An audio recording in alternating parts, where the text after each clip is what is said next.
Καλωσορίσατε στο podcast του δεύτερου πειραματικού δημοτικού σχολείου Ιεράπετρας. Είμαι η Νεφέλη και μαζί μου παρουσιάζει ο Οδυσσέας. Είμαστε μαθητές της ΣΥΓΜΑ τάξης και σήμερα, τη 17 Δεκεμβρίου του 2024, παρακολουθούμε τους σχολικούς αγώνες handball. Από το πρωί, σαν μικροί δημοσιογράφοι, καλύπτουμε τους αγώνες. Μέχρι στιγμής έχουμε δύο ομάδες αγοριών αλλά και μεικτές, όπου προγραμματικά οι αθλητές ξεδιπλώνουν το ταλέντο τους στο άθλημα.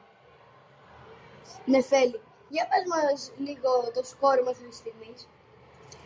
Λοιπόν, το πρώτος αγώνας, τέταρτο versus πρώτο που παρουσιάζει τα αγόρια, το τελικό του σκορ, το τέταρτο είχε ένα γκολ και το πρώτο είχε 4. Δεύτερος αγώνας παρουσιάζουν τα κορίτσια, τέταρτο versus πρώτο. Το πρώτο είχε 7 γκολ και το τέταρτο είχε 1. Πώς το πήγε το σχολείο μας, Νεφέλη?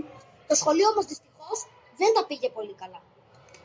Βάλαμε 0 γκολ, ενώ το κεντρί μας κάλυψε με 4. Στον δεύτερο αγώνα πάλι το ίδιο. 0 γκολ για μας και 3 η αντίπαλη μας ομάδα. Τα παιδιά έπαιξαν δυνατά και προσπάθησαν να δείξουν το καλύτερό τους αυτό πάνω στο παιχνίδι. Σε ευχαριστούμε, Νεφέλη.